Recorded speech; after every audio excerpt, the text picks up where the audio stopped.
Subscribe channel Truth.id dan aktifkan lonceng notifikasi untuk mendapatkan informasi seputar live streaming dan video khotbah terbaru.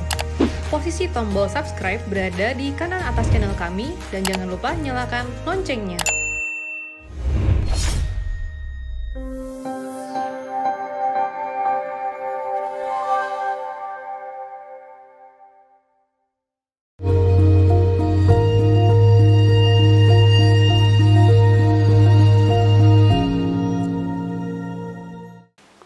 Saudara, kita masuk episode 129.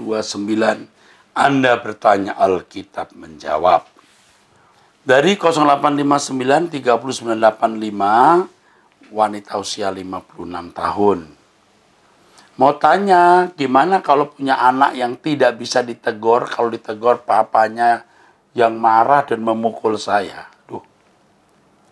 Apa yang saya harus lakukan? Sudah sering terjadi. Kalau aku diam, anaknya tidak sadar bahwa dia salah. Aku tegur anaknya, papanya marah dan menganiaya aku. Jadi aku tidak tahu lagi harus apa. Thanks. Selanjutnya, apakah anak ini bisa dibantu untuk dititipkan, bisa dididik agar rumah tanggaku tidak hancur? Masalah untuk biaya hidup anak dapat dibicarakan. Begini ya Ibu. Ibu kalau menegur anak itu, bapak memukul ibu. Lalu ibu berkata, kalau aku diam anaknya tidak sadar. Emangnya kalau ibu ngomong dia sadar? Ibu dengar saya ngomong ya, diam. Sudah ngomong baik-baik, jangan tegur, ajak bicara. Jadi nadanya sebagai teman, bukan sebagai polisi atau hakim. Atau guru. Sebagai sahabat, ngomong baik-baik. Lalu dengarkan argumentasinya. Setelah itu jangan bicara lagi. Jangan titipkan ke orang lain. Ibu pikir dengan menitipkan dia, keluarga ibu nggak hancur. Kalau nggak menitipkan, kalau ibu nggak menitipkan, anak nggak hancur. Kalau Anda titipkan, keluarga nggak hancur. Kalau tidak dititipkan, hancur. Belum tentu. Anak dititipkan ke orang lain, keluarga tidak hancur. Belum tentu. Anak di rumah pasti hancur. Belum tentu juga. Jadi lebih baik ibu jangan banyak bicara. Ibu suka mengatur. Dan ibu suka menskenario keadaan. Nanti ibu malah stres. Ibu diam dan berdoa saja. Oke? Udah itu aja ya. Diam dan berdoa saja. Tapi bicara seperlunya. Percaya biar Tuhan yang berkarya. Saya nggak ngerti juga tuh. Anak ditegur kok bapak memukul. Ini pasti ada sesuatu di balik ini, cara ibu negor. Jadi ribet, gaduh, rese. Jadi suami jadi kesel. Ya, lebih baik diam. 0812 3626 9 dan seterusnya dari Wamena, Papua. Salam Bapak Rohani saya pria usia 30 tahun dari Wamena, Papua. Posisi saat ini saya di Sumba Timur, NTT. Saya latar belakang keluarga Kristen waktu saya masih remaja, menjadi guru sekolah minggu sampai saya dewasa. Saya kenal Bapak melalui YouTube. Sejak 2017 sampai saat ini saya sempat ketemu Bapak bersama Gerobokan mengadakan pelayanan seminar di GBI, Waingapu. Saya selalu mengikuti khotbah Bapak di YouTube. Dan saya secara pribadi belajar kebenaran dan duduk diam di bawah kaki Tuhan baik siang dan malam atau bahkan setengah malam. Perasaanku damai dan sukacita belum pernah saya alami. Oh, ini saya sudah pernah disampaikan pertanyaan ini. Ini sudah pernah. Jadi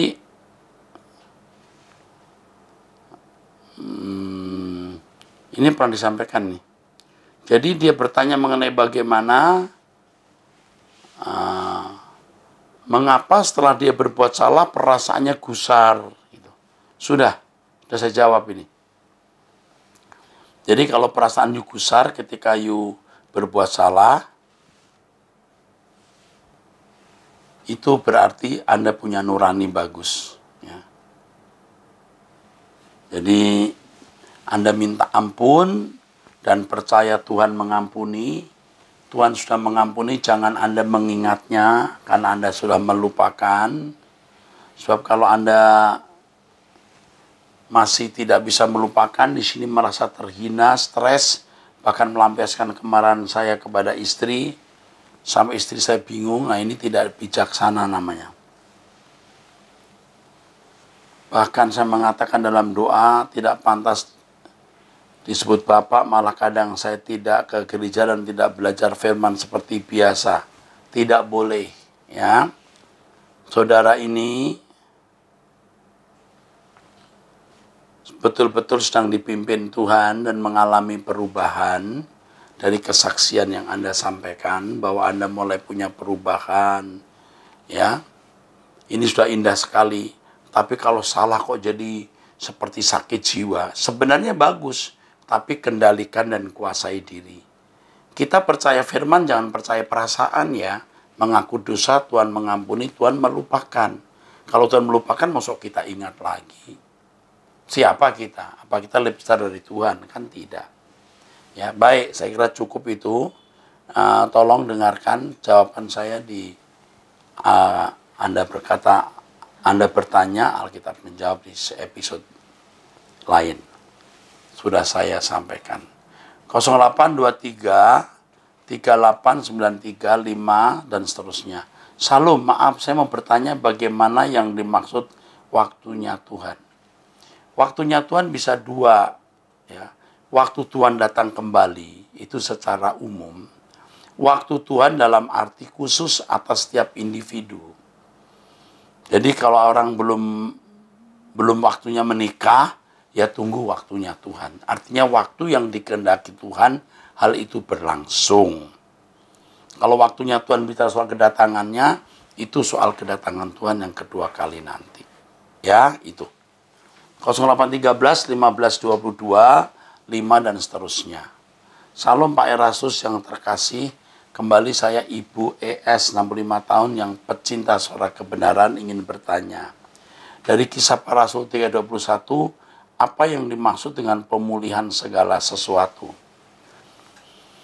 Pemulihan segala sesuatu ini saya jelaskan lengkap 2 pertemuan mengenai surga.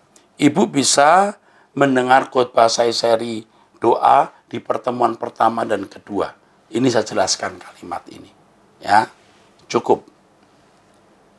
0812 1769 1 dan seterusnya dari Surabaya. Salam Pak Pendeta Erastus, saya ibu rumah tangga usia 52 tahun dari Surabaya. Hampir 3 tahun saya mendengar dan belajar di YouTube Pak. Saya juga rindu ingin ketemu langsung dengan Bapak dan Ibu. Saya mau bertanya Pak, masalah suami saya. Selama rumah tangga dan punya anak 3, suami saya tetap punya temperamen yang buruk sekali. Marah, mukul, dan perkataannya yang sering menyakiti banyak orang. Dari tadi ini ada suami main pukul ya. Ini suami-suami begini sebenarnya, aduh tidak patut jadi suami. Tuhan pasti tempeleng nanti. Ya, bapak-bapak nempeleng istri nanti tempeleng Tuhan loh. Jangan. Anda pasti menuai apa yang Anda tabur. Tuhan membela orang lemah. Bahkan sekalipun suami istri salah tidak boleh dipukul pakai secara fisik, ya. Nggak boleh. Pak, apakah saya seorang istri cuma bisa berdoa? Apakah doa saya bisa mengubah atau menyelamatkan suami dan anak saya? Artinya berdoa harus. Kelakuan kita mengubah. Kita punya kelakuan harus berubah. Doa kita naikkan. Biar Tuhan yang beracara. Suami saya dulu pernah diisi ilmu-ilmu kekebalan. Makan jarum, timah, dan lain-lain. Bagaimana cara untuk melepaskan ilmu ini, Pak? Secara firman Tuhan. Mohon, Pak, diberikan pencerahan. Terima kasih, Pak, Tuhan memberkati. Tidak bisa dilepaskan kalau dia tidak bertobat. Kalau dia tidak punya niat bertobat, tidak bisa. Ya, harus punya niat bertobat dan ibu jadi berkat untuk merubah dari perkataan dan perbuatan ibu. Ya, dari sikap maksud saya, apapun yang kita lakukan, jangan menimbulkan kemarahan, sakit hati, dan sepatu sandungan. Diam itu berkuasa. Pertanyaan saya, Pak, apakah lewat doa istri mengubah dan menyelamatkan suami dan anak-anak saya? Ya. Tapi tidak cukup dengan doa saja. Harus dengan perbuatan yang menjadi teladan. Jika suami pernah mengisi ilmu-ilmu bagaimana cara melepaskannya dia harus bertobat dulu. Baru dipanggil seorang hamba Tuhan yang bisa melepaskan. Pasti lepas. Tapi dia harus punya niat untuk melepaskannya dulu. Kalau tidak punya niat, jangan paksa orang datang berdoa. Nanti malah tidak karu-karuan. Oke. Kira-kira pertanyaan ini dijawab kapan ya, Pak? Nah, ini nanti akan diberitahu. Oke. Jadi, mengubah suami lewat doa dan perbuatan. Karena firman Tuhan mengatakan, suami-suami yang tidak takut akan Allah diselamatkan oleh kelakuan istri. Oke? Lalu, bagaimana melepaskan ilmu yang telah pernah melekat dalam diri suami? Dia harus bertobat. Oke, dari 0813, 8616, 5, dan seterusnya. Salam Om Eras, terima kasih banyak atas kesempatan yang diberikan kepada saya. Kebetulan saya tenaga medis di salah satu kota kecil di ujung barat Indonesia. Sejak wabah corona ini, saya sulit punya waktu pribadi khusus untuk berdiam diri di hadapan Tuhan. Tapi saya, suami dan anak-anak selalu punya waktu khusus setiap hari untuk membaca firman dan berdoa bersama. Terlebih saat ini masih harus berjuang di sana, di sarana kesehatan menghadapi COVID-19. Jadi saya sering merasa lelah jika sudah tiba di rumah. Terkadang jika saya tidak sempat menyaksikan live streaming khotbah Om Eras, saya usahakan sediakan waktu untuk melihat rekamannya, tapi itu pun tidak jarang sampai saya tertidur hingga larut malam sembari headset masih terpasang. Pertanyaan saya, apakah Tuhan masih berkenan dengan kehidupan rohani ini? Oh, ditambah lagi, saya lelah secara jiwa jika melihat pandemi ini belum tahu kapan berakhir. Itu saja Om Eras, terima kasih banyak, Tuhan memberkati, salam Corpus Delicti. Yang pertama, doa itu dialog. Artinya tidak harus mesti berlutut, lipat tangan. Dalam kondisi tertentu kita bisa berdialog dengan Tuhan lewat segala hal yang kita lakukan. Waktu kita bekerja, kita melakukan pekerjaan, hubungan kita terus-menerus. Itu yang penting. Ya, pasti nanti ada waktu doa pribadi. Tetapi pasti juga ada waktu untuk doa pribadi, waktu di rumah sakit, sediakan waktu 15-30 menit di kantor sendiri, pasti ada. Tapi kalaupun sampai tidak ada, ya, dialog itu bisa berlangsung melalui kehidupan setiap hari. Ya, kasihan ini ya. Jadi sampai stres juga. Bertahan saja karena pelayanan Anda untuk orang sakit itu pengabdian kepada Tuhan. Bukan tidak mungkin itu lebih mulia dari orang yang berlutut berdoa tanpa pengertian. Oke. Saya teruskan, Salam Pak Erastus, ini dari 0822 3616 7 dan seterusnya, Tabanan, Bali Wira Swasta. Salam Pak Erastus, saya mengucap syukur karena saya bisa mengikuti pengajaran Bapak tentang surga. Saya berusaha mengikuti dari seri pertama dan secara urut yang sampai saat ini, sampai seri ke-8, maaf, saya mengikuti siaran tundanya bukan live-nya. Saya ingin bertanya Pak, dalam Matius 24 ayat 41, sebenarnya kemana seorang akan dibawa sementara? Dalam Lukas 17 ayat 36 sampai 37. Matius 24, 41. Kita lihat dulu ya, 24, 41. Matius 24, 41. Oke. Ini mengenai kedatangan anak manusia ya. Kalau ada 2 orang perempuan sedang memutar, oh ya. Ini sebenarnya bicara mengenai, ini sebuah ilustrasi. Kita tidak boleh memahami ini secara harafiah. Di hari kedatangan Tuhan kan tidak ada lagi yang namanya ini, saudaraku, batu kilangan itu. Ya, tidak ada lagi nanti. Dua orang perempuan sedang memutar batu kilangan. Ini kalau menunjuk akhir zaman, tidak ada batu kilangan lagi. Sebab kalau mau itu beras kan ada mesin, bukan batu kilangan begini. Artinya akan ada pemisahan. Dua orang diangkat, ada dua orang, satu orang diangkat, satu orang lagi ditinggal. Jadi akan ada pemisahan. Keselamatan itu memisahkan. Akan ada pemisahan nanti. Serem, saudaraku. Pemisahan itu bisa karena bencana, bisa juga karena yang satu selamat, yang satu binasa. Lukas 17, 36, 37. Lukas 17, 36, 37. Ini Lukas berapa? Lukas 17. Oh, ini juga sama ini. Ada dua orang perempuan bersama-sama menghilang. Artinya sama. Jadi ini kedahsyatan yang luar biasa suasana akhir zaman nanti. Ada pemisahan. Bisa pemisahan karena bencana, karena perang, karena huru-hara, atau bisa terpisah juga. Yang satu masuk surga, yang satu tidak masuk surga. Terima kasih. Apakah Matius dan Lukas menuliskan Injil didasari pada suatu kejadian yang sama dan bisa dikatakan paralel? Terus terang saya mendengarkan pengajaran di gereja tertentu yang menggunakan Matius 24 ayat 1 untuk membahas peristiwa pengangkatan.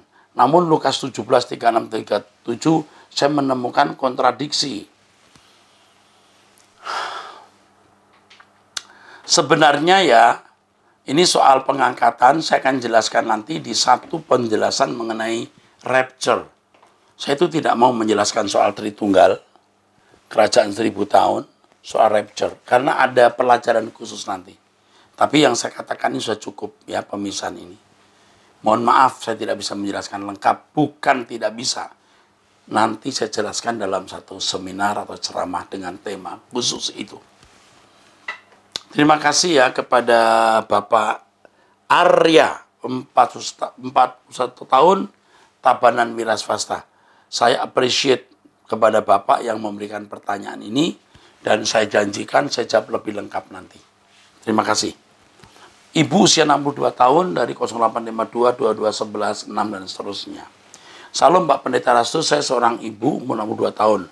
Hari-hari ini saya setiap hari senang mendengar khotbah Bapak. Saya lihat Bapak begitu semangat untuk menyampaikan firman-firman kepada kita. Terima kasih Bapak. Sampai saya merasa sedih mendengar orang-orang yang nggak mengerti, taunya marah-marah. Apakah tidak takut dosa ya? Sekarang saya lihat teman-teman saya, mereka lebih sibuk untuk menyampaikan akhir zaman tentang chip dan pengangkatan. Dan banyak berdoa untuk masalah duniawi saja. Tapi kalau Bapak lebih mengarahkan kita ke LB3 untuk masuk dalam kerajaan surga. Jadi nggak begitu ikut-ikutan mereka lagi. Sekarang saya mau fokus untuk ke LB3 saja. Memang kadang sulit kedagingan ini Pak. Tapi saya paksakan untuk memerintah jiwaku agar fokus hanya kepada Yesus dan serupa dengan Dia. Serupa dan segambar dengan Allah. Aku mau terus berdoa untuk dapat bertemu dan mengalami Tuhan. Terima kasih Bapak atas bimbingannya agar aku selalu dapat mengikuti Bapak ke LB3. Bapak, saya mau tanya, kalau di Matius 27 ayat 25, apakah ayat itu kutuk untuk orang Yahudi? Dan apabila mengaku Yahudi, apa juga kena kutuk? Matius 27 ayat 25. Sebentar ya Bu. Matius 27 ayat 25 ya Bu. 27, 25. Biarlah darahnya ditanggung atas kami dan anak-anak kami. Oke. Betul. Ucapan itu mendatangkan hukuman. Kalau kata kutuk, Ibu tidak tahu maksudnya. Kutuk itu artinya sebenarnya hukuman. Kakherim. Anatema. Artinya hukuman. Dan memang mereka sejak itu, selama 2000 tahun, mereka menjadi bangsa yang tercerai-berai. orang Yahudi. Dan di tempat lain pun mereka teraniaya. Abad ke-17-18 saya baru menyaksikan kisah bagaimana orang-orang Yahudi juga teraniaya. Saya baru tahu itu. Tetapi yang paling seru tahun 1939 sampai tahun 1945 Perang Dunia Kedua, 6 juta orang Yahudi mati. Serem. Itu hukuman. Ya. Kalau kita orang Israel rohani bukan Yahudi, kita tidak mengalami dan tidak menerima kutuk itu. Kita Israel rohani, kita menjadi anak-anak Abraham oleh iman, bukan darah daging. Oke. 0823 6385 dan seterusnya. Salam Pak. Pak, saya mau bertanya. Pak, gimana sih caranya selesai dengan diri sendiri? Saya merasa diri saya orang yang sangat keras dan mudah emosi. Saya masih muda dan cepat sekali tersinggung dengan omongan orang yang mengata-ngatai saya dan tindakan orang terhadap saya. Saya juga orang yang susah kompromi dengan hati saya sendiri ketika melihat orang, terutama orang terdekat saya yang tidak sesuai dengan yang saya harapkan atau saya ingini. Sikap perilaku dan tindakan mereka maksudnya. Entah kenapa saya selalu maunya apa yang saya mau itu bisa dilakukan semua orang. Terkadang saya coba menahan Pak, berpikir karena nggak semua orang bisa menuruti kemauan kita. Tapi entah kenapa rasanya di dalam diri saya langsung terbakar emosi, Pak. Sering juga saya terlarut emosi bahkan kasar. Rasanya mau nahan tapi setiap kali mau menahan emosi itu semakin menjadi. Makin ditahan makin menjadi. Jantung serasa berdetak kencang dan tangan gemeteran dan saya sudah meluapnya. Ya, saya sudah meluapkannya, rasanya itu berhenti dan ada rasa puas, Pak. Tapi tidak lama setelah itu saya terdiam dan saya menangis, Pak. Saya menyesal tapi sudah terjadi dan saya lakukan. Saya langsung cepat-cepat berdoa dan minta ampun, Pak. Saya menangis sejadi-jadinya. Jadi saya sadar bahwasanya ini nggak benar. Anak Tuhan itu tidak seperti ini, tidak begitu loh. Mana yang katanya hidup kudus, tidak bercacat, celah, menyenangkan hati Bapak. Saya merenungkannya, Pak. Terkadang saya berpikir, Pak, ingin menjauhi semua ini, ingin hidup sendiri, agar bisa mencoba tidak terganggu dengan pikiran saya, sikap hati dan perbuatan saya ketika berhadapan dengan orang di sekitar saya. Tapi Bapak pernah bilang dengan nyanyian, melalui semua itu, kau mengajarkan jalan-jalanmu. Melalui semua itu, kau mengajarkan jalan-jalanmu. Dulu ku tidak mengerti. Dan seterusnya. Mengubahku indah di matamu. Sungguh besar anugerahmu. Ku ingat kebaikanmu selalu. Tapi setiap kali saya ada kejadian, saya masih belum bisa menahan untuk marah dan emosi, Pak. Ini usiamu berapa sih kok masih begini ya? Ini dari perkataannya usia udah 30 tahunan ini. Nah, saya tidak bisa menjelaskan. Saya cuma mau mengajak saudara yang bertanya ini punya tekad untuk berubah. Punya komitmen untuk berubah.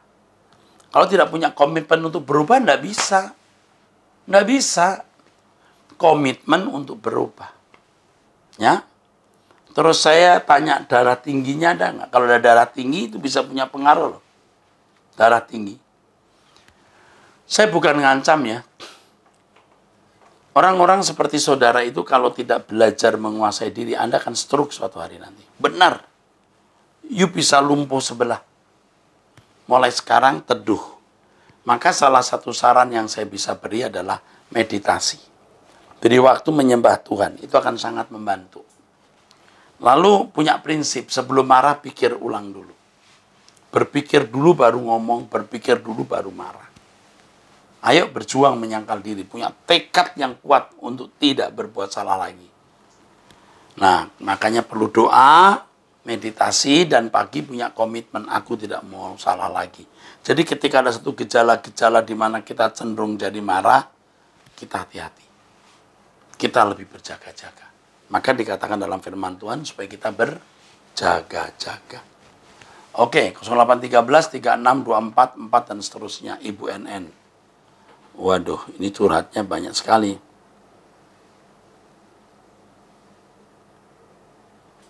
Oke. Pemimpin kami janda sudah 2 tahun. Pemimpin kami sudah janda 2 tahun ini. Kami tidak mempermasalahkan gender. Sejak beliau mempunyai pacar duda, kami melihat dan merasakan perubahan beliau bukan menjadi lebih baik, tapi malah banyak kemunduran. Umurnya berapa ya nih ibu gembalanya ini? Contohnya sering meninggalkan jadwal pelayanan hanya untuk bertemu pacarnya yang berdomisili di kota lain. Yang dalam mengambil keputusan tidak pernah lagi bermusyawarah dulu dengan jemaat seperti sebelumnya. Beliau sering pergi tanpa pemberitahuan, sering pergi keluar kota untuk bertemu pacarnya di hotel, bahkan beliau pernah pulang pagi ketika pacarnya datang pelayan di kota kecil kami. Kami resah Pak, akhirnya jemaat meminta saya untuk menyampaikan keluhan dan keberatan mengenai tindakan beliau, tapi tidak didengarkan. Justru saya dianggap menghakimi beliau, sehingga anak-anak beliau tidak suka sama saya. Tadinya saya heran, lah saya kan cuma menyampaikan isi hati jemaat, tidak lebih, tidak kurang, tapi saya tidak masalah dengan hal itu, karena apa yang saya sampaikan untuk kebaikan bersama. 3 hari yang lalu, setelah ibadah, masih di gereja, di hadapan jemaat, mereka menyampaikan akan menikah tahun depan.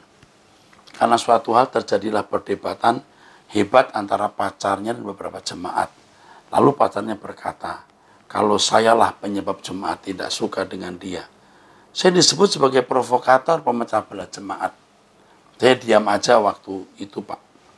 Lalu ada salah satu jemaat bilang kalau apa yang saya sampaikan ke pemimpin kami itu memang suara mereka. Pemimpin kami lalu bicara, mengatakan kalau pacarnya itu telah menolong dan menyelamatkan beliau dari jerat dosa yang jemaat tidak tahu. Pemimpin kami lalu bicara mengatakan kalau pacarnya itu telah menolong dan menyelamatkan beliau dari jerat dosa yang jemaat tidak tahu. Tapi perdebatan tetap berlanjut karena emosi pacarnya nyeplos ngomong kalau mereka sudah jatuh dalam perzinahan. Dan ternyata perselingkuhan itu sudah terjadi sejak almarhum Bapak Gembala kami masih hidup. Dan ternyata juga sebelum dengan pacarnya ini, pemimpin juga sudah punya pacar. Dan ternyata juga sebelum dengan pacarnya ini, Ibu Gembala itu juga sudah punya pacar. Kami syok, kaget, marah, dan kecewa sekali Pak. Sakit hati dan sedih Pak. Meski kami tahu mereka sering ketemu di hotel, kami tidak menyangka mereka berbuat itu. Lah apa itu disebut menyelamatkan. Melihat ekspresi wajah pemimpin kami, beliau pucat. Anak-anaknya juga kaget. Tapi pacar beliau ini mengutip ayat lalu berkata, siapa di sini yang tidak pernah berdosa? Silakan angkat tangan dan silakan bicara masih dengan angkuhnya. Kami tidak habis pikir Pak. Mereka adalah orang-orang yang sangat mengerti firman Tuhan, lulusan sekolah Alkitab, menjadi gembala sidang. Kok bisa ya seperti itu? Tega sekali. Kami cuma orang-orang biasa Pak. Tinggal di desa, beribadah di gereja dengan jumlah jemaat yang tidak banyak. Justru karena itu kami dekat satu sama lain dan sudah seperti keluarga. Oh iya Pak, pacarnya itu katanya pendeta hebat. Seorang gembala dan penginjil yang sering melayani di luar kota.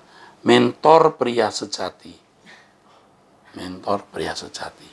Spesialis pemulihan keluarga Kristiani. Motivator. Tapi kok sejahat itu ya Pak?